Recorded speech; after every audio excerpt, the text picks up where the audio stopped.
What is going on, everybody? Welcome back to the Faithful Fanatic Show live here on DSM-Media's YouTube channel. Guys, first and foremost, if you are new to the channel and want to support, make sure to smash that subscribe button. It's the best spot to get your thoughts, comments, and questions pulled up here on the screen with your host and to be interactive. I am one half of them this morning, Dylan Davis. To my right, my faithful co-host, Scotty. James Harden traded to the Clippers late on Halloween night, or early on Halloween night, I should say, in a blockbuster move that brings multiple draft assets, multiple role players to Philadelphia, along with James Harden, PJ Tucker, and Philip with an F head on out to LA. We're going to break the trade down, man, all show long. Guys, feel free to comment your thoughts about the trade as well. But my man, how are you feeling? And happy hump day. Happy hump day, man. We have arrived to the midweek show, and what better news than to see James Harden has finally been traded and got a pretty good deal out of it, right? Even given the time frame. We didn't have to wait all the way till the trade deadline to get this deal. So I'm looking forward to talking about it, getting your thoughts. Obviously, I talked about it on Scotty Talks NBA a little bit, but didn't really share my thoughts. I kind of got Zach Noble's thoughts. He's an outside perspective. Kind of wanted to get the unbiased opinion, I guess, in a sense. But today we can give our raw feelings for it, because obviously living in Philadelphia, being a Sixers fan, it rubs you a little wrong the way James Harden handled this situation. And I think that's to say the least. So it'll be interesting to talk about it and talk about some of the new players and maybe where this Sixers team goes from here, because I don't think that they're done yet. As far as flipping assets and making moves to get this team where they want it. So definitely exciting to wake up yesterday. I had no clue. It happened apparently at like 2 a.m. Eastern Standard Time.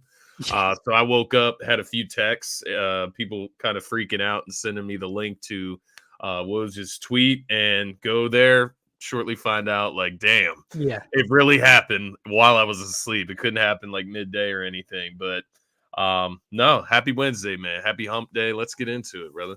Yeah, I think first and foremost, the most important thing here is that it's over, right? The drama is gone. That black cloud is gone. And we don't have to deal with it anymore. That's step number one. So you removed the guy who was toxic and could potentially mess with what this team and this team chemistry has going on through 3 short games, right? But when you get into the deal itself, and obviously Martian Lynch asked if we think that Daryl could have gotten a better deal. We can get into that in a second. But I think when you look at the deal itself, you talk about 2 first-round picks, a pick swap, 2 second-round picks, Nicholas Batum, Marcus Morris, Robert Covington, and KJ Martin, right? 4 guys that can play for this team. Obviously, we'll also get into if we think those assets and some of those players will still be here in a few months, a few weeks. We don't know. Obviously, Morey could turn around and flip that for a star, right? Or an all-star at that. But I think that there are a lot of people out there suggesting, well, we could have got this deal done in August. And that may be true, right? There's no Terrence Mann, so to speak. There's definitely no Paul George, right? There's no star that came back in return. But I think the timing here is important. Now, again, it's only 3 games. But back in August, before game 1 in Milwaukee, we did not know if Tyrese Maxey was capable of taking the reins. We did not know what Tyrese Maxey would look like as the Robin to Joel Embiid's Batman.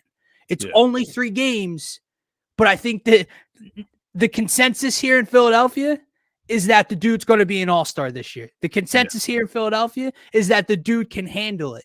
So you didn't want James Harden coming back and messing with anything, messing with team chemistry, taking the ball out of Tyrese Maxey's hands, doing whatever James Harden was about to do when he stepped back on the floor in a Sixers uniform.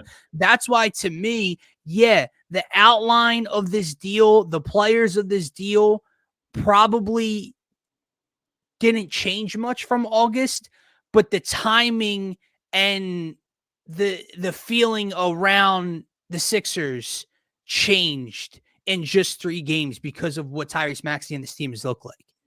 Yeah, and I think even from the other side of it, you look at the Clippers, they've gotten a chance to play 3 games as well. So things may have changed for them as well as far as their incline to trade for James Harden. So, to your point, yeah, I agree. Things change overnight in the NBA, let alone over the course of a few months. So I'm not even buying that they were getting that same offer back Right. in Like, were the they getting summer. 2 Like first-round picks they and a weren't pick getting swap in the August? draft compensation. Like I Yeah. think at the end of the day, and that's where I'll kind of answer Marshawn Lynch's a question there. You know, as far as like Josh Harris stepping in to get it done, based on the reports, they got exactly what Morey was wanting anyways, right? The 2 first-round picks. That was the big calling card of the deal. We want Terrence Mann and maybe a first-round pick. Is that too much to ask? That was too much to ask. So now we take these 4 players. And KJ Martin, I'm just not sure, how much he was on the table, because I think that is Right. a key young piece. I think that's one of the pieces that you don't flip Right. for another star, unless you have to. Obviously, he's not going to be like the Right. deciding point between you getting Zach LaVine or something. But I don't think he has to be. I don't think Chicago, they're going to be looking for expiring contracts in return if they decide to blow that team up. So I think they got exactly what they need to go out and get another star, and then you add in like a KJ Martin, who is young, man. He's young. He averaged like 13 points for the Rockets last year. In kind of a minimal role. He brings athleticism. So I think just adding him into it rather than say a Terrence Mann. Yeah. I'm disappointed we didn't get like a Terrence Mann, a Bones Highland, something like that. But at the same time, it kind of makes sense as to what you get back. They get some time here before you have to make any other moves. You get to see which one of these Absolutely. pieces fits Right. in. Like, who's going to be your starter out of those 4 Right. guys And that you they got? all get to advertise themselves as well, right? Like, Exactly. Like, obviously, our eyes go to Marcus Morris. He's a guy from Philly. He's a guy who can score the rock at a proficient level in absolutely. the NBA. He's a pure bucket. So your eyes go to him. Your eyes go to Nicholas Batum, a guy Right. that's been shown to hit clutch threes in Yep. the corners, right? 3 and D to the truest extent.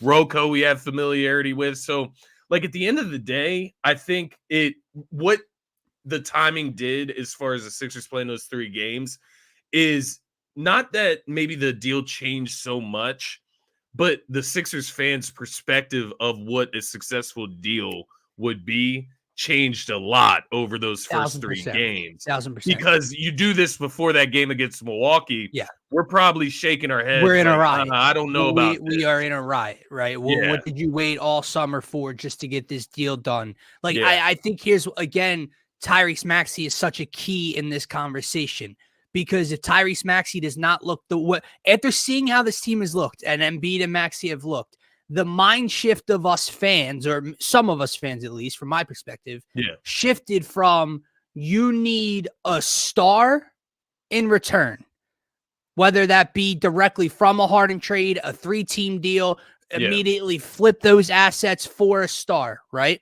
yeah, It went from that, you need that to win, to you feed me 3 or 4 rotational pieces.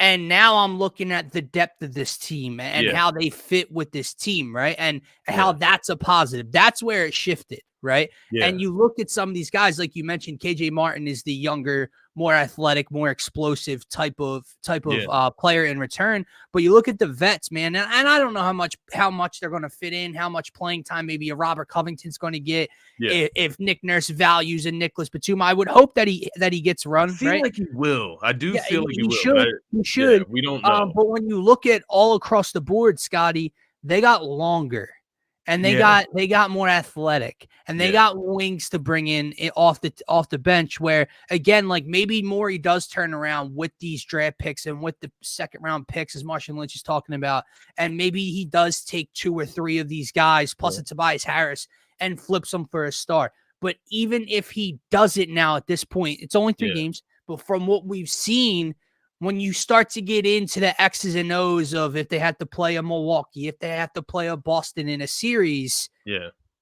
you kind of step back and go, well, they could throw this, and this at those wings now. Something yeah. they didn't have in the past.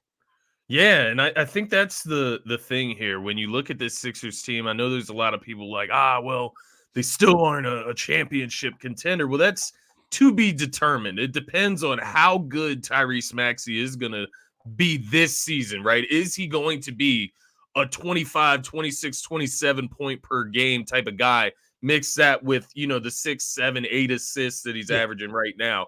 Is he going to be that the entire season? If he's playing at that level, bro, going into the postseason, they're going to be a contender, man. That's just the simple truth. Like, you pair a guy with that type of capability. We were looking at James Harden as the first teammate beside Joel Embiid to average 20 points per game, right? That was like the big calling card, 20 points per game. He had the 10 assists. Well, if Maxi's averaging 26, 27 on, Tobias is averaging 20 right now. Yeah, that too. That's the other side of it as well, right? Tobias. And then all we need is one of, Oubre, Marcus Morris, one of those guys to just be a quality, 12, 13 point D'Anthony Melton. And I think both of them could be, right? Yeah. D'Anthony Melton is another guy you can throw into that pot. And yeah, man, it's exciting to think about how different it is from past teams. You look at the Jimmy Butler team, no bench. You look last year, we thought we had a bench, but really there was no bench, right? Once we got to the playoffs. What was the team before the Al Horford, right? Yeah. There's no bench. There wasn't really a good starting lineup with that roster. So I look at it as this is something completely different overall now that we are seeing around Joel Embiid. And I think that's the key point is like not ramming your head into the wall and driving yourself insane, doing the same thing over and over again, star hunting, making sure you have, 3 or 4 stars and then your entire bench is depleted.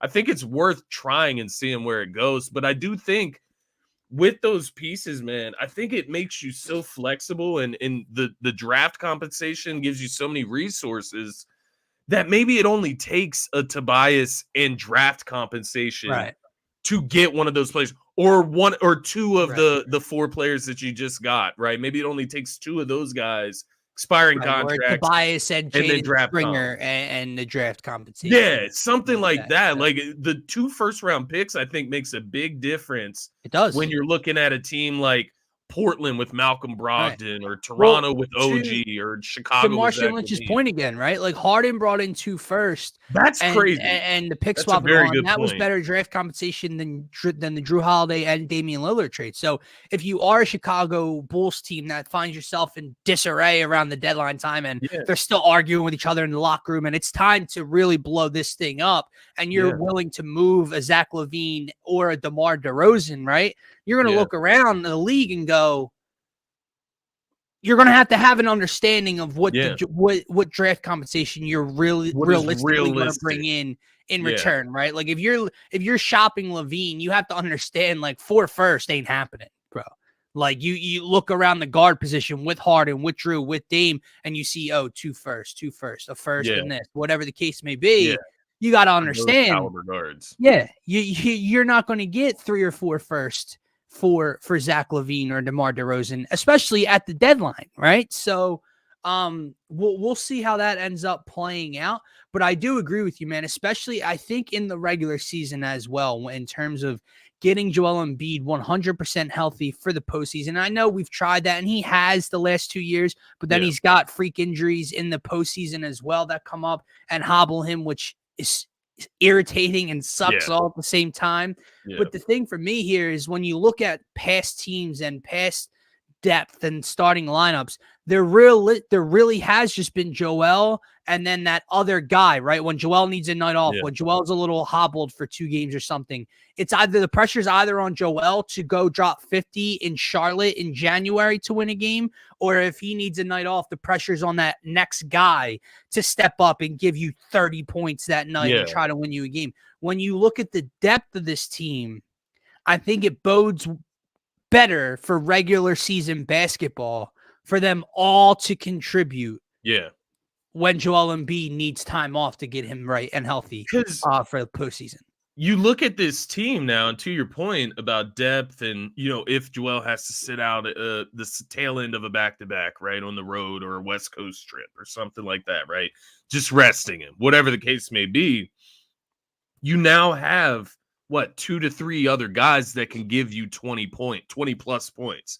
Kelly Oubre, Marcus Morris, I would put in that group. Absolutely. You could say 3 to 4 other guys. So Kelly Oubre, Marcus Morris, Maxey, and I'm forgetting somebody else. Oh, Tobias? Tobias Harris. Yeah. Duh. Tobias Harris is that other guy that can give you 20 plus points. So when you have those type of capable scorers, it's what you see when you play Boston in the playoffs, right? Like Yes. last year in the Boston series, random ass games where Malcolm Brogdon scores 20 plus points. It's, Yep. 4 threes. Or who's the other? Marcus Smart, right? Yeah. He was killing us in that series. He's not an all-star level player. He's not a superstar. He's a glorified role player. Yep. He's a really good role player. And that's what you have to hope some of these guys can be for you. And I just think when you add that type of variability or that type of versatility to the roster and depth, I don't want to say it makes you scarier, because at the end of the day, last year with the Stars, you have James Harden in-house. If Joel Embiid goes into the postseason healthy, I think we're fine. Like, I think we can beat Boston if Joel Embiid goes into that Boston series healthy. So at the end of the day, it does still come down to Embiid and his health. And I think there is that world where that team wins as well. But this is just trying it in a new way to kind of supplement Embiid getting to the postseason healthier, like you said. Well, let me ask you a question. When we were watching and Yeah. talking about the NBA Finals this past summer, what was our main takeaway? Glue guys and those type of role players for And Denver. depth and rotation Yeah. pieces. When you look around the board at Gabe Vincent and you look at the Max Heat. Strus and you look at Bruce Brown coming off the bench for Denver and Aaron Gordon, right? Neither of those teams were star-led. You had Jokic, and Jamal Murray is an all-star type of player that turns into an all-star in the right? playoffs. Jimmy Butler is an all-star type player that turns into Michael Jordan in the playoffs, but still, Jimmy Butler and Bam, right? Yeah. Those are your that's your 1-2 punch, and then depth and role pieces and culture, right? Yeah. When you look at the Sixers team, all we've tried to do, to quote Brett Brown, is go star hunting. And I'm not saying that's a bad thing, because other teams, look at the Phoenix Suns, right? The Phoenix Suns went star hunting, man, right? Like but when you look at what worked in the postseason last year, and I'm not saying it's just going to work for every team that takes the blueprint and tries to win that way, but at least it's a different direction and it's a new road, and we'll see how it fares for Embiid, right? I agree, man. No, how do you feel about losing PJ Tucker in the deal as well? It almost makes you wonder, like, how much PJ was here just because of James Harden. Like, I know he was brought in, like, through the persuasion of Harden and the advertisement of Harden and all that, but like, then, like, to stick around, like, how much of it was just like a attached at the hip, a package type of deal. You and I talked about the other morning, and we thought it was like a good plan for regular season ball for him with his age, but Nick Nurse only playing him, 18, 19 minutes per game, where last year through the first 3 games, he was probably playing 37 minutes per game under Doc Rivers, right? Maybe that was for a reason. Right. So kind of don't get used to this guy being on the court with you. It is interesting when you look at like a Milwaukee specifically, and you look at Giannis and what are you going to do there? I still think they'll be okay, man. When Embiid's still anchoring that defense in the paint, when you do have guys like Tobias Harris and Paul Reed and other size you could throw at Giannis, right? I think they'll be all right. Yeah, I think you gave yourself a few different options that you can. Like, I get it, PJ Tucker, he's gritty, and that might be the difference between him guarding Giannis and somebody else, is just the physicality and the hustle, the willingness to hit the floor and do the dirty plays. But I think Rocco is that type of guy, right? Like, he's a hardworking 3-and-D type of defender. And at the end of the day, I think the biggest thing for me is you look at Batum and Rocco specifically, and Marcus Morris is a decent defender when he wants to, right? But it's more about him getting buckets in my eyes. Aside from him, you look at Rocco and Nicholas Batum. These guys guard pretty well for their age, for their length, their size that they bring to the team. So I would kind of match them to PJ Tucker and then say Nicholas Batum is definitely a better shooter than PJ Tucker, definitely more reliable if you just stick him in a corner. And Rocco, I would go as far to say he's probably a better shooter and scorer than PJ Tucker. And that's not really praising Rocco because Rocco is not a great scorer himself. He's not a great shooter, but I do think he's better than PJ Tucker. And in that case, I was fine with seeing PJ go. I think even to Marshawn's point down there, it's like, yeah, you don't want a guy like that on the team that is still that connected to Harden. Right. Like Tyrese praised him on the way out. Joel Embiid praised him throughout the process or whatever. Right. But they're not attached to him at the hip. They've been here. And look, he was only here for a cup of coffee, right? He was here for one season. So he obviously doesn't have much loyalty or roots here in the city. Like, I get it. And, you know, no one's expecting like this big gracious goodbye, but his Instagram story was his feet up on a jet and he had the peace emoji, the deuces emoji. And it was just peace, Philly. Like, that was his Instagram story. So, like, I don't think PJ Tucker cared too much about being here in Philadelphia at the end of the day. I will say, we could talk about the other side of things later on in the show. That video of the Clippers locker room when James walks in is weird, man. It is very awkward. Terrence Mann doesn't even pick his head up from his cell phone.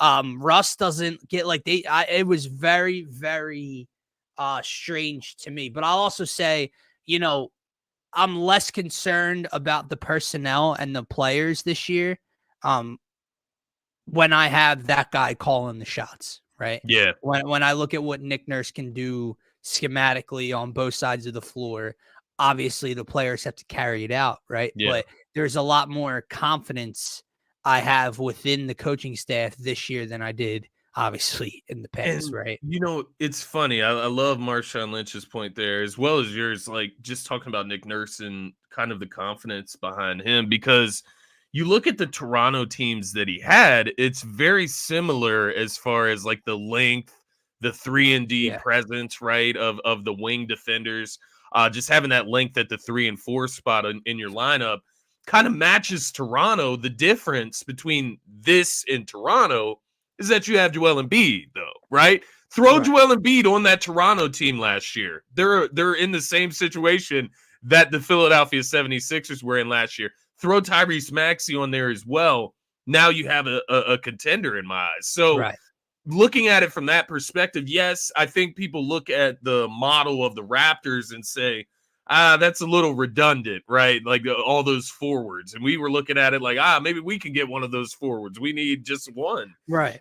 But it's not the same when you have Embiid plus all of those 3-and-D wing forwards, because I think it just makes a huge difference. And once again, we just have not seen that type of length around Joel Embiid as far as like a defensive unit. You're talking about the potential to be a top 3, top 5 defense in the NBA with this unit. And I do think, you know, we talked about this the other day, lineups, right? Paul Reed, where does he go with these guys added to the roster? Does he still get minutes? Because I don't know if I'm putting him on the floor when I got these guys on the roster. Like, do I bring in, you know, Paul Reed to substitute at the 4, or do I bring in Marcus Morris? Right. Do I bring Paul The issue Reed is Paul Reed's probably still going to get back up 5 minutes. Or Roku. Right. And that's my problem. Is that's where I was going, is like, I think Mo Bamba does need to get a shot. We talked about it, and I've got a chance to think about it a little bit more. And it just, you talk about length. I mean, this guy, I agree. Paul, he's the longest guy on the team. So I think it would be a good mix to just see what he's got. And I forget if it was Marshawn Lynch or Brett in the comments the other day. Correct me, whoever it was, let me know, Martian. But like, he's a better scorer than Paul Reed, man. Like, it's not a wide margin, but he's a better scorer than Paul Reed, right? He shoots close to league average from beyond the arc, right? He can actually finish around the rim. He can obviously get up for lobs and use his height to a greater advantage, right? So I just think there's a much higher ceiling with Mo Bamba as your backup 5, and that's not saying much. But I just think like they're too small, man, when they go to him as that 5. I will ask you this, because I was eager to ask you, speaking of forwards, obviously now you're down a starter from what you've done in the first 3 games. Who takes over that PJ Tucker role in the starting lineup? And Could it possibly be Paul Reed? Is that where you implement Paul Reed Interesting. now? Is he your starting 4? Interesting. I didn't think of it, honestly. I didn't think of going that route because you could go Tobias at the 3, Paul Reed at the 4, Embiid at the 5. Definitely not moving Oubre. I'm keeping him as my 6th I man think you scoring have punch to, off the man. bench. I think Marcus Morris, he's a little redundant to Tobias Harris in a sense. Absolutely. So I probably am not starting him beside Tobias, but Batum? it's an option. Are I they wouldn't be kind of redundant as well? who? Batum? Batum, he can be more of a spot up guy in the corner, but once again, you're going a little bit smaller there. You Right. know what I mean? So Right. I don't know. That's interesting. It would be between Tell me Batum. Robert Covington. Tell me you slide Tobias Harris to the 4 and Robert Covington finds his way back in the starting lineup. It makes a ton of sense. I'll say that. I don't know between him, Batum. You bring up Paul Reed. It's interesting. Paul Reed is interesting because with Embiid on the court, with Tobias on the court, with Maxey on the court, you have buckets on the court. Yes. So all he would have to do is just play defense and rebound, right? You simplify the game for him. And then D-Melt is still in there. I don't know about a lineup with D-Melt and Paul Reed. Right. In the starting lineup. Can Paul Reed's fouls handle starting minutes? Right. And I'm not a dummy. I know he has started games in place of Joel Embiid before. So you can obviously do it, dude. I'm just letting you know, when he picks up 3 quick fouls, it's different when he's only playing 12 minutes per game. If he's in a starting role playing 20 plus minutes, but then again, that's now why you have all that depth, right? Honestly, my mind honestly goes to Nicholas Batum as that veteran presence. I think he is I don't know. It's between him and Rocco, who's the better defender. Yeah. But he is a better shooter than Rocco, and I swear if you just stick him in that PJ Tucker corner, man, he could kill it for the Sixers in that role and just Embiid getting double teamed, throw it to the corner, he's wide open. I think he would kill it in that role. KJ Martin's interesting. I don't think he'll get the nod because of the youth. But he's explosive. He's a guy that can catch lobs, right? And you've seen the passing from Embiid. I think him as a cutter, his athleticism, his ability to finish over the top could come in handy in this starting unit. Think of KJ Martin. What kind of comes to my mind is a John Collins, just that explosive. He could shoot it a little bit, right? Maybe not a guy you want taking 5-6 threes on the night, but maybe 2 or 3 on the night. And then just a guy that can cut, finish around the rim, rebound, just athletic and explosive. But I think I could see Nick Nurse either going to Paul Reed or Rocco. I'd probably go Nicholas Batum, but I feel like Nick Nurse, the way I don't know, just the way I picture him looking at his type of scheme and philosophy, I could see Rocco or Paul Reed starting there. I do have another question for you. When you look at all the depth they just added, right? Because they traded 2 guys that weren't playing and then 1 guy that was starting, right? So you traded 1 player for 4. Yeah. Right. And you also waived Danny Green. Poor Danny. We haven't even mentioned that. But Nick Nurse took 1 look at Danny Green in the first game when he gave him a run and said never again. So Danny Green, I feel bad for Danny, but I don't think has much left in the tank at this in point, right? So you waive him, you get rid of Harden, who wasn't playing, Petrusev wasn't playing, and then obviously you move PJ Tucker for 4 guys. When you look at it, and I just wrote them all down, when you get to this, they're 12 deep, and that's not counting, like we said, if Mo Bamba gets a run. That's 13, right? And then whoever else. Yeah. So I don't think that Nick Nurse is running 12 guys. No. So the question becomes, who's the odd man out? Now, I do have Daniel House on this list. He could definitely be. He's odd man out. I think his minutes are pull the short straw, right? But he had been getting run the last 2 games, obviously, and a decent amount of it. But I would assume that Daniel House is one of them out. Then you're at 11. What has he really played so far? 9? So This is what I have down on my papers. So Maxey and Pat Bev, they're gonna play. Those are your guards, right? Your Correct. point guards. Melton, Springer, question mark. He hasn't Oh, played that I much. didn't even write Jaden Springer down. Excuse me. Yeah. He hasn't played much, but he also doesn't really fit any of the roles that the Right. guys they obtained. So I don't know if it really affects him that much. Um Oubre, Yeah. Batum. Oubre's in. Oubre's Yes. in. We know that. Batum, Martin, KJ Martin, Tobias Harris is in. We know that.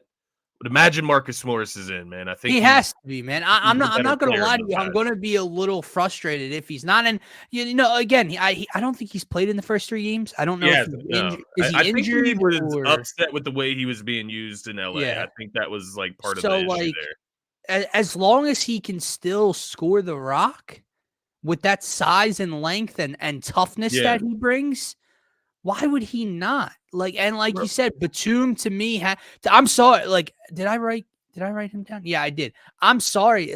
Cove would be an odd man out for me. Yeah, I don't know how many Out minutes. of the 4 that were brought here, like you said, KJ Martin has Yeah. the young athletic upside. You probably want to see a little bit of what he can do, right? And I'm playing Batum and Morris with the way that with the size and length And the and shooting. the way they can score the ball, right? Yeah. Yeah, okay. Covington has shown that he can. I don't I don't know, know. man. It's just tough when you're going through and it's like, who is the odd man out here? And I don't know.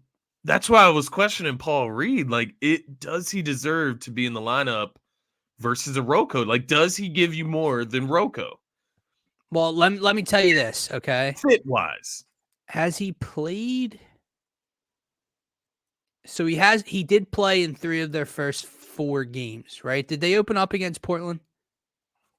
I think Yes, right? so. Yeah, last night was their 4th game. Okay. So he Was played in the first 3 games and he's averaging 23 minutes per game, and that was okay? Rocco? This is Robert Covington, yes. Yeah. He's averaging 23 minutes per game. And he's averaging 3 points on 33% shooting from the floor and 25% shooting from 3. Yeah. Now, I don't have the totals in front of me. I don't know if this is, 1 for 3 from the floor. I don't know what the case is, but Yeah. 3 points in 23 minutes. He's getting playing time. Yeah. And So it makes you wonder. and he hasn't done much, right? Now, we know Marcus Morris was not getting playing time, so I'm going to skip over him. All right. Nicholas Batum. Worse so far, so I can't even make the argument. All right. He's averaging less minutes. He's averaging 18 minutes per game this year. He's averaging 2.7 points per game on 28.5% shooting from beyond the arc. Yeah. So it's not like I can make a strong argument early on for Nicholas Batum over Robert Covington. I just have more of a belief, like you said, in that role that Nicholas Batum can be a longer defender that can stand in the corner of the wing and knock down shots for the Sixers team. Yeah, it's interesting, man. I do wonder how that's gonna work. Cause like there's part of me with Marcus Morris. I know there's a lot of people that think he's like cooked or whatever the case may be. Like, why aren't the Clippers playing this guy? I think with Marcus Morris coming back to Philadelphia, man, I think that he could find some type of rejuvenation. Like, apparently he's always wanted to play for the Sixers. He's a hometown guy, right? I've watched this guy at the Rumpf Classic. I know it's not professional basketball, but this man, he is a walking bucket. Like, he can score from anywhere when he's feeling it. And I do think we could get a very locked in Marcus Morris. So to the point earlier, I think he's a guy that has to be locked in the rotation. Yeah, man. And AJ Martin, I go to the size though with him real quick. Like, we sit here and everyone's so comfortable with B-Ball Paul being the backup 5. B-Ball Paul is 6'9", 210 pounds. Marcus Morris is 6'8", 218 pounds. And Marcus Morris is regarded as sometimes a 3-4 hybrid. And we play Paul Reed as our backup 5. Like, if you want size on the floor, the dude can score the rock and he's a big body. Paul Reed is listed. It's funny on the ESPN app. He is listed as a small forward. weirdly enough. Right. And by the way, Marcus Morris last year, now I can't remember, was he in a starting role for the Clippers last year, or was he coming off the bench at that point? I want to say he was starting for a good portion of the season, I think a especially little bit. when With Kawhi and PG injuries, are yeah. beat up. Yeah. He's the guy that has to fill that But role. he averaged over 11 points per game last year.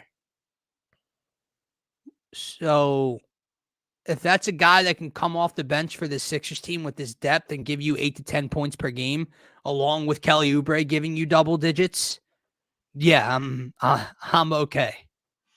KJ Martin last year, I wanted to look up his numbers just to see, because I saw the game before he was traded. He did have a 10-point nighting, so he got a little bit more playing time. I don't know if that was because they knew they were trading him or what. Right. Last season, 12.7 points per game, 5.5 rebounds per game. He shot close to 31.5% from three, so 32%. Yes, not and good. 57% from the field. Right. And so the 3-point shots, that's 0.8 out of 2.6 attempts. So, right, like I said, maybe 1 to 3 attempts per game from the 3-point line, but it's mostly dunking, cutting, rebounding, right? Alley-oops, that type of stuff, lobs.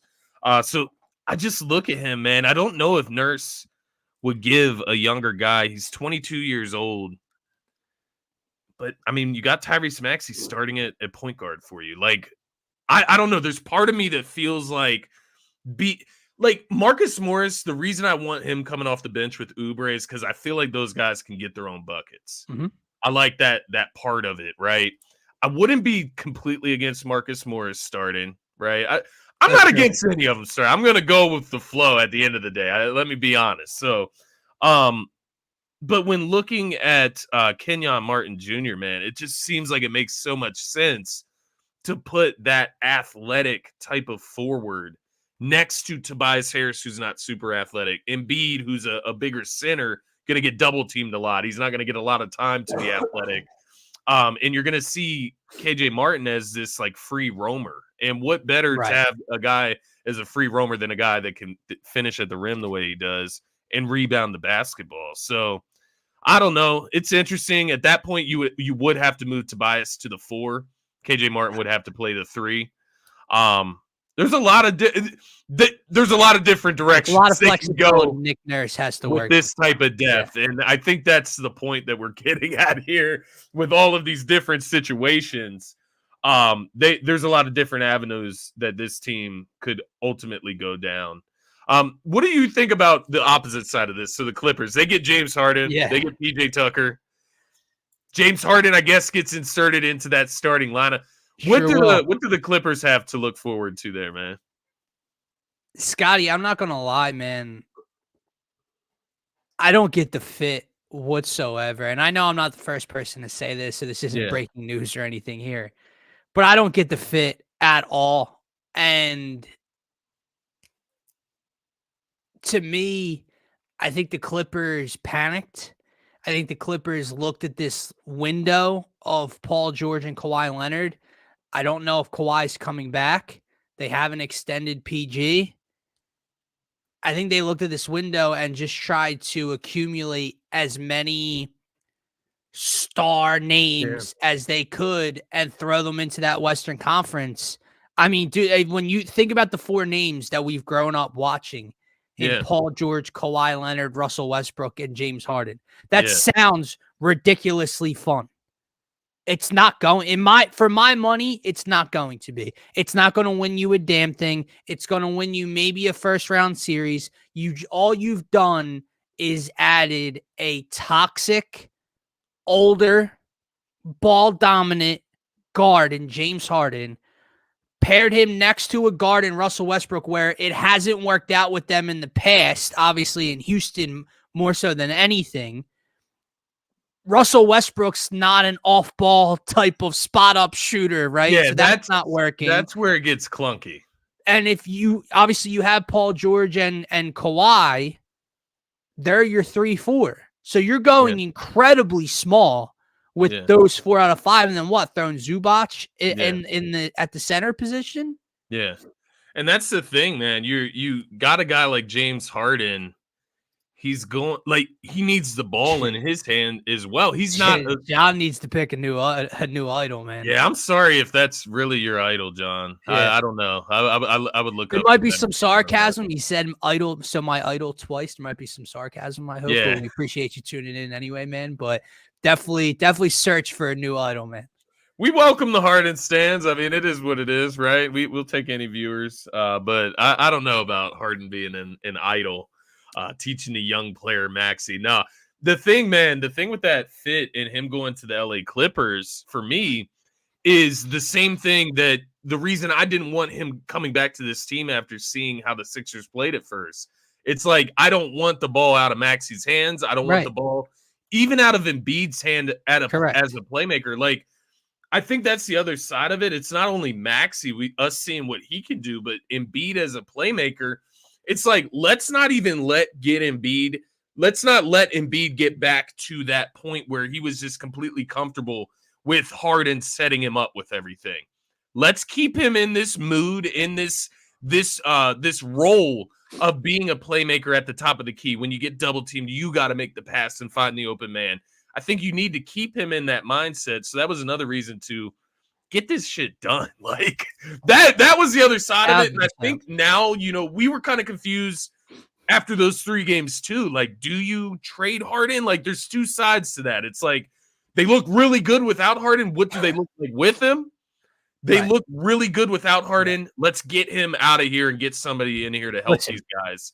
So it's like there's 2 sides to that in the first place. But I think now that it's happened, it's a feeling of relief, right? It felt like the witch was dead yesterday. Like, finally, 1,000%. And look, there's 2 sides to every story, right? Yeah. And all these are rumors. You have probably a bitter, toxic ex-head coach that's now in the media running his mouth. You don't know what to believe in that. But when you hear all the reports, and it's hard not to believe it with all the stuff that James Harden has done, you have the Christmas Day reports that I wonder where those come from and everything. Dude, now that you're starting to hear from Doc Rivers that he became incredibly upset and frustrated when he didn't make the All-Star team and it affected his play. You hear, obviously, we heard it live throughout the postseason that he wants to play James Harden basketball. He wants the ball. He wants to be the number 1. I mean, again, these are rumors. These are speculations. So you don't really know 100% of the story. But with all the evidence and facts we have from the last 3 to 4 years of James Harden on and off the court, you have to imagine some of it is true.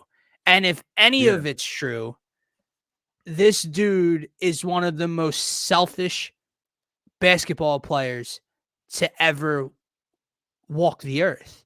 Yeah. And I know there are people, you have no idea how much James Harden loves this game and his basketball. I get it. But if it's true, and I'm speculating, but if it's true that you were visibly frustrated and upset by not making the goddamn All-Star team for the 100th time in your career, and it actually affected what you did on the court, selfish. Yeah. If you were trying to win an NBA championship with the MVP of the league, because you were so happy when Joel won the MVP, right? You got him to watch. You're jumping on his back. You're his friend. You're his boy. You're so happy to help him do that. But you didn't want to help him go win a championship. You wanted the ball in James's hands, right? Yeah. That's what's so funny, when you hear these talks about him helping Tyrese Maxey develop. How? Like how? If anything, from what we've seen from Maxey this season without Harden on the court, he was hindering Tyrese Maxey last year. Right. Like there are. And don't get me wrong, there's the other side of that. Harden was giving you 20 and 10. Maxey was still giving you 20. So overall, you're getting 40 points. It's still better. having them I both. think here's what I'll say. I But think he that didn't help him as a playmaker. Like, no, not at all. don't I believe think he that. definitely helped Tyrese Maxey's growth, and like you just by learning from a top 75 player and Watching him playing play. next to him and watching James Harden and picking his brain and talking to him definitely helped Tyrese Maxey. But to your point now, once Tyrese Maxey absorbs that by playing next to James Harden, that then does hinder Tyrese Maxey, right? Because now he can't take what he's learning and gathering and growing with and display that because James Harden is dribbling the ball through the floor. Yeah. Exactly. That's exactly where I'm at. Says the Oh my selfish is God. Daryl. Oh my Daryl, I'll say this for John. Daryl Morey is not innocent in No, this situation, But but stop. stop it. How many times does stop. Harden have to do this stuff? I'll throw this Like in a out there for different John, city. and then I'm moving on from the nonsense. Okay, Yeah. John. Even if Daryl and James were close, friends even, and there was a behind-the-scenes handshake deal in place that when James Harden took the pay cut last summer, right, and to help bring in PJ Tucker and those guys and help bolster the roster, but then he was going to get his max. He was going to get paid following that season. Even if that's the case, how is it not up to James Harden to deliver on his end of things? How is it not up to James Harden to play okay basketball? Yeah. James Harden played in 11 playoff games total last season. 4 against Brooklyn, 7 against the Boston Celtics. He was great in 2, and he was good in 1. He was good in Game 5 against Boston. 8 out of 11 playoff games,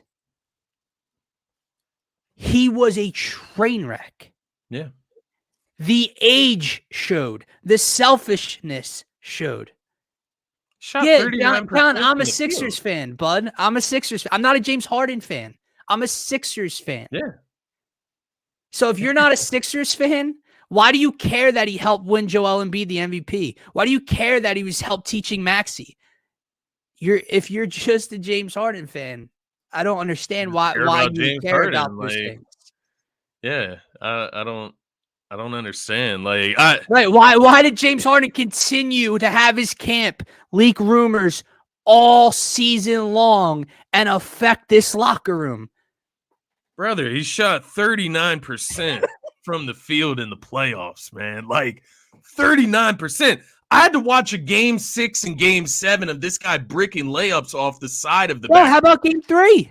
Like, We watched game 3 together. When Joel was, I'm not saying that Joel was good. Joel wasn't good coming back from injury that night.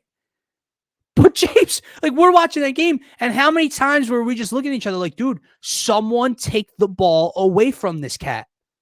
He won't stop shooting. He won't stop turning it over. He won't stop missing layups. my brother, I think he was 2 for 14 that game. brother, shot 27.3% from the field in game 7. 27.3% in the biggest game of the season. Yeah. 27.3%, shot 20% from the three-point line. Game 6, oh, you think it was better? 25% from the field in game 6. Oh, the second most important game of the season. 0% from the three-point line. Come on. This isn't about being a Sixers fan. This is about being realistic. Right. So back to the main point. With all of that laid out there, why on God's green effing earth would Daryl Morey then turn around and invest in that product? Why would he turn around and give a max contract, a max extension to that? And by the way, if you are just a James Harden stan, why are you just so angry with Daryl Morey? Right. Why didn't any other team want to pay James Harden? Yeah. The Houston Rockets. Why didn't the Clippers just pay him and sign him? He wanted to be there so badly. No, he had the to Rockets opt that in. he rumored from Christmas. Right. He had to opt into the 34 and whatever and change because he wasn't even going to get that elsewhere, let alone a max. And that's why I just can't. Maybe Daryl Morey did lie, but so did Harden. Harden lied. He goes out at Christmas time last year. There was no options around Christmas time. He was locked in for the season. The decisions would come at the end of the season, yet he's throwing rumors into the media about the Houston Rockets. So what it tells me is that Harden isn't the most sure guy behind his decisions that he makes, right? He's very volatile. He's very toxic. Right. And at the end of the day, man, good luck. Good luck to the LA Clippers in that situation when it comes down to the end of the season. You flunk out of the playoffs and you have to decide whether you're going to extend Harden. They're not paying him. He's on his what over PG in 3 seasons. Like you what? You could pay him over Paul George or Kawhi Leonard. Just stop. But like, to TR's question right here, man. It is incredible, not even because of what we've talked about for the last 15 minutes. It really has nothing to do with this James Harden move. Yeah. This is kind of just like the icing on top, right? Yeah. I can't believe how quickly, and maybe this is just the sickness we have as Philadelphia fans, right? We're sick, man. I think we're toxic too. I can't believe how quickly I have turned around and bought back into this team on a nightly basis. I wanted to hate this organization. Dude, man, I'm trying hard. To despise them for the pain we went through in games 6 and 7. And then all the offseason stuff and the GM that we're talking about right now, the president of basketball operations, is trolling us on social media. And our MVP is trolling and not trolling and trolling and not trolling. And we had this dark cloud in James Harden. I wanted to hate them. And they've turned it around on me so quickly. It is. It's really, really insane. And yeah, TR, I'm all in on this style of basketball that they're playing. Do I know if they're going to be competing for a championship yet? I have no idea. But what I do know is that to watch this style of basketball that they're playing, spreading the ball around, Embiid as a playmaker, but also banging on the boards, being that great defensive anchor, Maxi's ascension, Tobias, getting back to just playing basketball and not having to worry about fitting into a role for Tobias, right? Not having to learn how to live without the ball in your hands with a guy like James Harden on the roster. Like, I think these type of things are all stuff to look forward to with this Sixers team. And hopefully in the end, it equates to us getting out of the second round or, advancing to some unknown place, unknown territory for Sixers fans. But overall, I think, coming out of seasons, watching Doc Rivers coach basketball, it was painful at times to watch. Yeah. Like when it goes bad under Doc Rivers' system, it goes really bad. Like if Joel Embiid is not on that night, it's over. Like the game is over at that point. And think about how much pressure.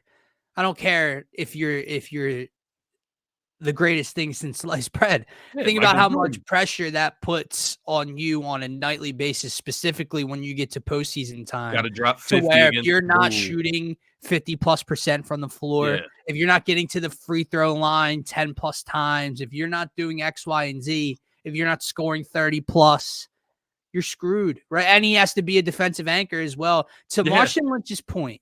So again, you and I were texting about it. Some people on social media were turning around talking about how we don't need a Zach LaVine or anything like that, right? Blah, blah, blah. I still want to flip at the deadline, right? So to his point, if this ends up being the best season for Joel and Maxey, now I'm assuming he means by the deadline, or maybe he means in the offseason. Obviously, with this move, created what 46 million in cap space for next year. I think they're the second or third most, or third highest in the association. So that'll be fun as well. But when you're looking at this season, if you're talking about the trade deadline, Martian, My question becomes, let's just say they continue to play great ball and Marcus Morris and KJ Martin and Nick Batum come in here and Kelly Oubre continues what he's doing. Yeah. And the depth is just showing. And it is Maxey and Embiid's best seasons. And they are playing so much better than we anticipated by deadline time, right? And they're a top 3 seed in the East. How much do you continue to value the depth before throwing it away and going, quote unquote, star hunting again? I still want Levine, or if it's DeRozan, or if it's OG, etc. But my question is, if it has to be draft capital plus X, Y, and Z, are you willing to do it if the depth is what's so special and important to this team so far? Now, if it's 2 players in draft compensation, yeah, I'm all over it. But what my point is, if it's the draft compensation we're assuming, and then 4 players, Tobias, Springer, Batum, and 1 other off the bench, are you willing to part ways with all that depth to get that key piece? Because wouldn't that be very contradictory to what we're preaching about the Sixers team right now? And I still want them, but not at that asking price, probably. Yeah, I think that's where you have to be flexible in a sense in what you're looking for, because you look at Levine, it's the obvious choice, the overwhelming choice of just wait and see what happens with Chicago. They may blow this thing up, and Levine's going to be the guy that has extra years on his contract that Chicago will be wanting to get off of. So maybe that contract makes his trade package not as hefty, right? When you're looking at getting expiring contracts and draft compensation back. Right. So he's the obvious choice. But then it comes down to guys like OG Anunoby. Like, can you get OG for cheaper? Do you just wait until the offseason where you have $60 million in open cap space and just sign OG straight up if he's willing to come to the Sixers? Then I look over, man, and something low-key, maybe not as low-key anymore at this point, but looking at Malcolm Brogdon, man, it makes a ton of sense. And you look at the Portland Trailblazers, they're not looking for more players to play in their rotation. Right. You know what I mean? Like, we wouldn't have to give 2-3 players out of our rotation to the Portland Trailblazers. It would be straight draft compensation and maybe 1 player just to make the money work.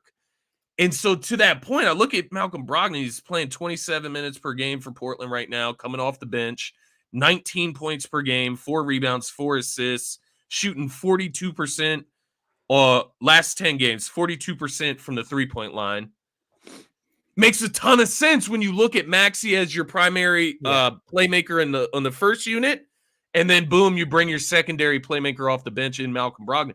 There's other avenues that the Sixers can explore if you don't want to give up as much of that depth. And I think you just have to like weigh that out and balance it, right? Like, if Levine is costing you the draft compensation in 3 or 4 players, is that better for your team than just going after somebody more subtle like a Buddy Hield or a Malcolm Brogdon, something of that sort? So, and how much does that cap space flexibility mean for Daryl Morey, like, to go into the offseason? I will say, to go back to this point, and I would agree, like, if they're in that position where they are a top 3 seed and it is Embiid and Maxey's best year, in large part it's going to be because of the depth.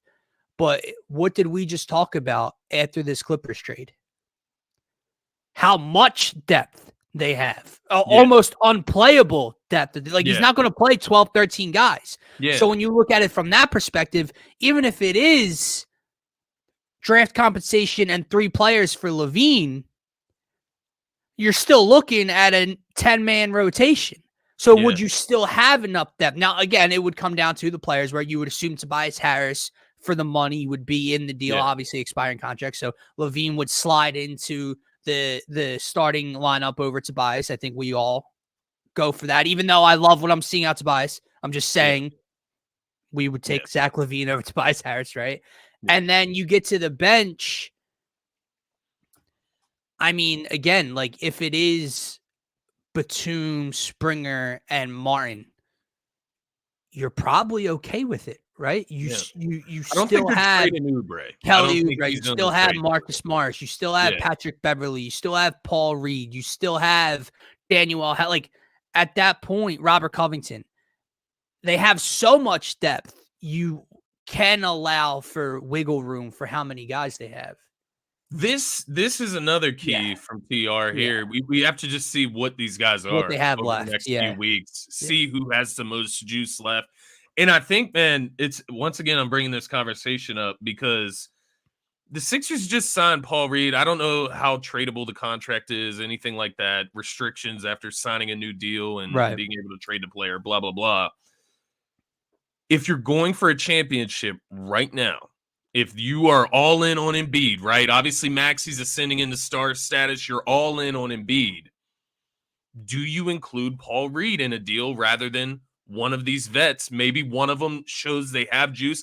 Like I said, Marcus Morris coming back to Philly, homecoming. Maybe he finds some extra juice in the tank playing Right. back at home. Do you become more inclined to trade Paul Reed, who you just signed to that contract where he just, like, to be honest, man, I know it's 3 games, so we'll give it more time in reality, but it doesn't look like it's developed much, if I'm being honest. Doesn't look like much has changed there. So do you become more willing to let a younger piece like that go versus Right. a guy Well, that like I said, has a experience and Jaden is a Springer, veteran? a Jaden Springer as well, right? Like Yeah, even though he's not playing much in the rotation early on, he's probably a young piece a team like Chicago yeah. might want to take a flyer and jump on.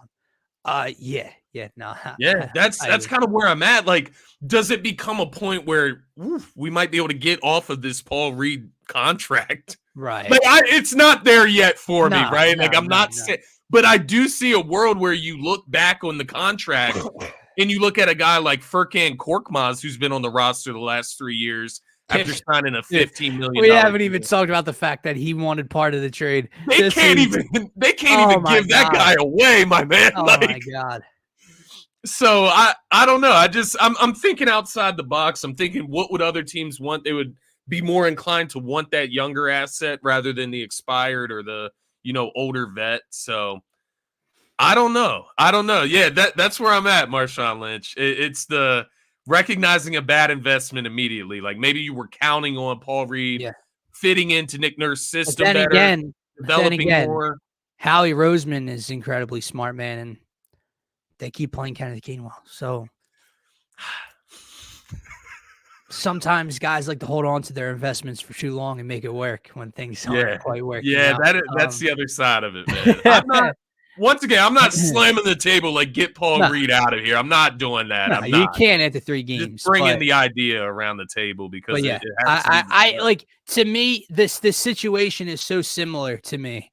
And again, I'm not comparing Mo Bamba to the DeAndre Swift of the Sixers, right? I'm just saying, like, in terms of what do they see versus what I see? Like, how is Paul Reed 18 minutes better than Mo Bamba? Yeah, like Mo How is Bamba's Mo that Bamba bad just at a practice. DNP every night and Paul Reed's your backup center? What am I missing? Because I'm not getting it with Paul Reed, and I've seen Mo Bamba be an efficient player in this league at 7 feet tall that's just sitting on your bench. I want to look this up because it's interesting. So I'm looking up Robert Covington. Okay, so he is a little bit smaller than Paul Reed. I was gonna say I've seen the Clippers do it. They go small ball with Robert Covington at the center. Now that's crazy. Marcus Morris is an inch shorter and 8 pounds heavier than Paul Reed. He can bang just as much. And I do the kid can rebound, man. But when he's out there as your 5 and they've gone smaller with him and Tobias and Oubre and 2 guards, that's when they've been getting crushed on the offensive glass. Yeah. So, while he's an athletic, good rebounder, him as your biggest player is still a negative on finishing defensive possessions. Yeah, no, I agree. And all I'm kind of picking up here as we've gone through this conversation of all the different avenues between the starting lineup, who comes off the bench, the rotation, all the way to who do you go and target with all of these assets, right? And these resources. I think what the conclusion we've come to is we just have to see these guys play together and figure out what we have actually received, right? Yep. It feels good. It feels like a good deal. I think the draft compensation plus KJ Martin make the deal at least even at the very least. Like that's a good place to be on the conversation, actually, as we look like back on this right now. Obviously, things can change over time. Who wins this trade? It's hard to say who exactly wins it, but I would say that these teams, you look at the Clippers, you look at the Sixers, they're in very similar spots.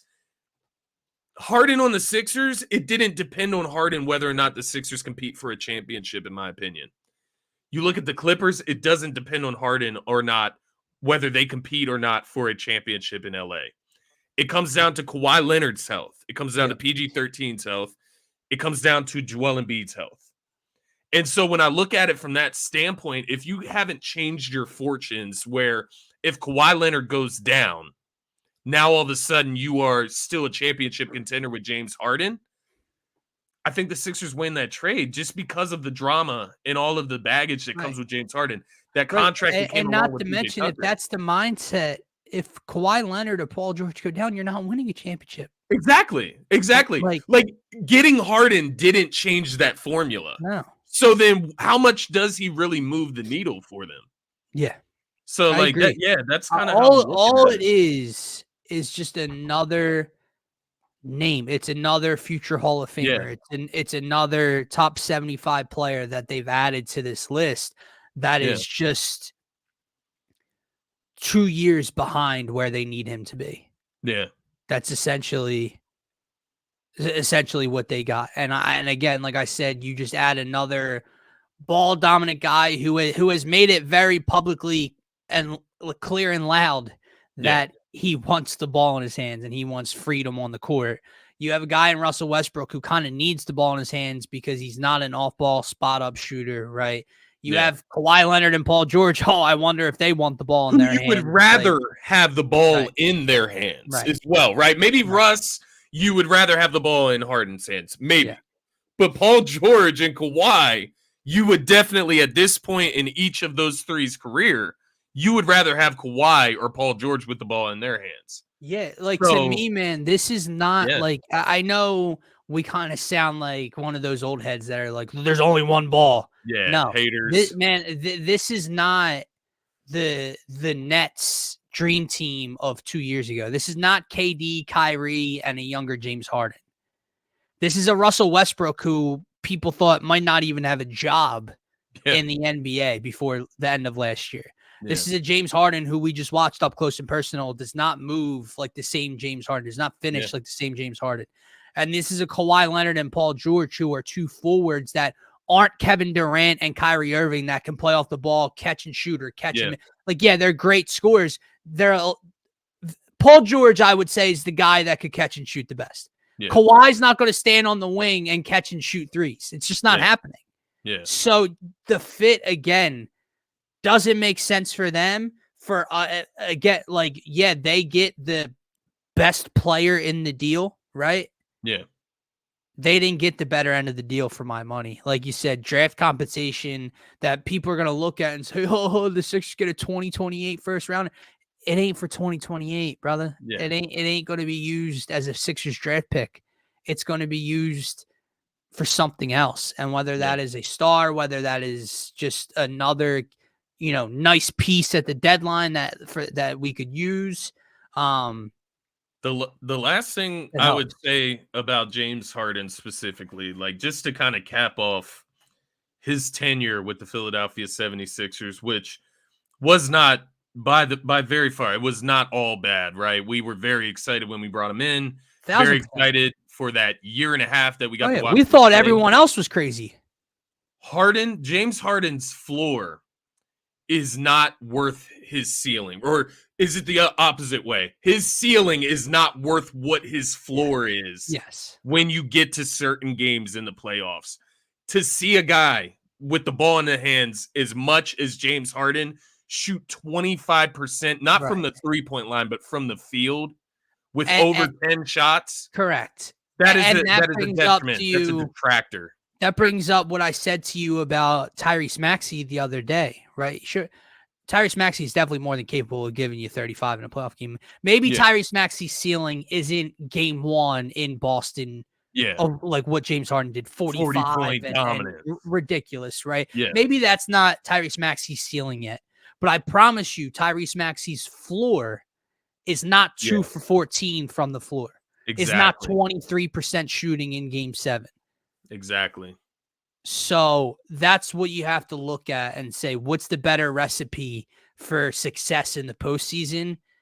I'll take the much higher floor than, let's call it what it is, not a much higher ceiling. Like I said, Maxey might not give you 45 on his own in Boston, but Maxey might give you 31 next to Embiid. Yeah. Yeah. It got laid out in front of us in that Boston series very clearly.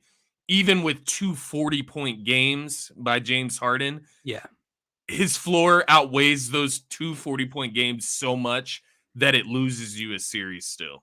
Yeah. And that's just the basis that I'm at with James Harden.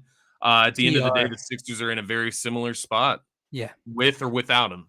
It's all up to Embiid's health at the end of the day and getting him to the postseason healthy. And that's what it comes down to. Asked who's the player we've been most surprised with about this on the Sixers so far through 3 games. It's a great question. Obviously, I think there's a couple of guys you can go. Kelly Oubre, right? If Kelly Oubre is the one that comes. But I think we I don't know if that's much of a surprise with knowing he can average 20, right? I would throw Maxey's name in the ring just because of the outlandish things he's doing. But I'll give you mine, man. I'll go with Tobias Harris. And I say that because Tobias Harris very quickly with the snap of a finger, with being that third option again and not a fourth option, has turned back into a very efficient, confident, quick decision-making 20-point per game scorer. Yeah. Where we wanted to ship him out for a box of cookies in July, right? And now I'm looking at Tobias Harris, where if he's shooting 55% from the floor on 20 points per night, that makes the conversation at the trade deadline incredibly difficult. Because when you look at Tobias, if he's doing that plus the depth, you do have to sit back and say, well, what is Zach? Like, is Zach LaVine going to be that much of an upgrade? Yeah. You know what I mean?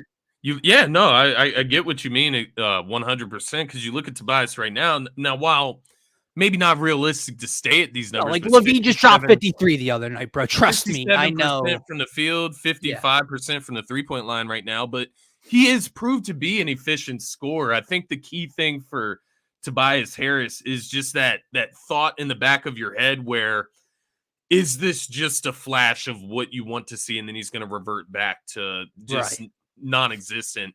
But I do just have a little bit of faith in Nick Nurse to make sure that doesn't happen and keep him involved in the offense to know, to where he's comfortable. And I think that's a big, big part of it. I wanted to look up LaVine's numbers so far just to give us like a baseline here, because I know LaVine has had the 51-point game, but I know he's also had a game where he let me just take a look here. 8 points in the second game of the season on 3 for 14 shooting. So, like, while he has that 8-point outing, I don't know. It is a tough conversation if Tobias keeps playing at this level. That is a big if at the same time there. But and you would still do from it. the field, 30% from the three-point line right now. Right.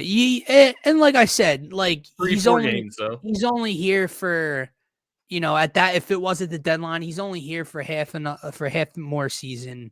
Yeah. Maybe you work something out where you extend LaVine, sign LaVine, whatever the case may be. So you would still do it. And like I said, Tobias consistently 20 points per game. LaVine just dropped 53 the other night. Like we know there's levels, the ceiling, right? Everything like that.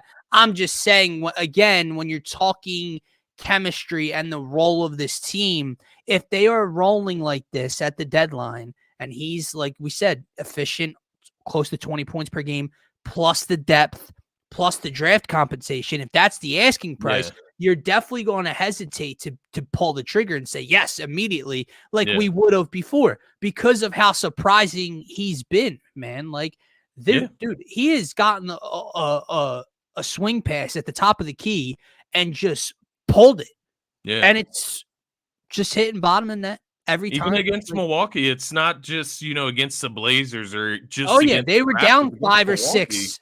he hit some big shots Yeah. in that game, man. Yep. So I feel you. The confidence is there, and I think that's the biggest thing for Tobias Harris is the confidence, man. I would probably go with either Kelly Oubre, just his ability. Just to see it so soon, see him so comfortable out of the gates against Milwaukee like that. Right. That was fairly surprising. And then even through the shooting struggles in the last 2 games, still giving you that 10 to 15 points. So I love that. Embiid's playmaking. I think that's another big thing for me. He's averaging 7 assists so far in the season. And I just want to continue to see him confident in his decisions, that 2-man game with Maxey. Yeah. Just want to continue to see that improve and even get better. But so far to start the season, I think he's been fantastic, passing out of double teams, finding his spots on the court. So just even Embiid improving in all the facets that we're asking him to has been fairly surprising. On the opposite end of surprise, but maybe a little disappointing, D'Anthony Melton is a guy that's got to step up at some point. I think he's a guy that has a lot more than what he's shown us in those first 3 games. D'Anthony Melton, the starter, is not working out so far. Yeah, and that's again, the best way to put it. When you look at positions, like, yeah, we're talking about trading Tobias Harris, but Zach LaVine would be starting over D'Anthony Melton at that. But you know what I mean? Like, and D'Anthony Melton, he's a guy with an expiring contract. Do you move him? Right. It's there's going to be a lot of different options and avenues that Daryl Morey can go down in the coming months, man. And it's going to be very, very fun to watch. And so would you say we're in a much better spot right now? Like, I feel like a lot of positivity about. I was just going to say that to you to wrap up the show here. Is I can't believe how happy I am to come on here in the mornings and talk about the Sixers, because 3 weeks ago, I wanted nothing to do with them. Any type of rumor that we were like, oh, should we talk about this? I was like, man, the Eagles are 5-0 at that point. The Phillies are making, hopefully a World Series run at that point. And no, I'm not going to talk about this rat shit team and this organization that pisses me off. And now here I am, just pumped to talk about them each and every morning. But I think the key is they're giving us reasons to be positive. We're not just pulling shit out of thin air. We're not just happy because James Harden is gone and we can forget about that and blah, blah, blah. No, it's the play on the floor plus what you've just done to add to it. That is the exciting part. And that's what it is, just need a teaspoon of hope, man. That's all. Teaspoon. That's all we need. All you need. But guys, with that said, that is going to wrap up an hour and 17 minutes of 76ers talk.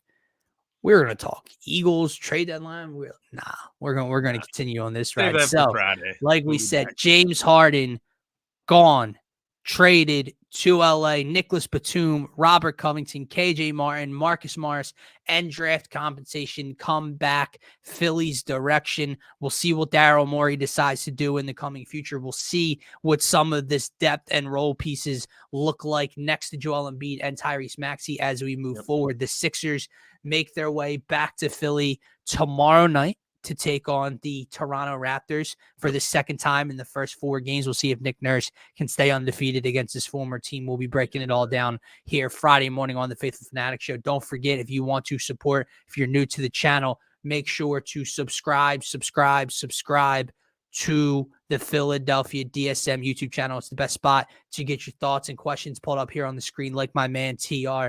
For myself, for Scotty, for DSM, have a great rest of your Wednesday.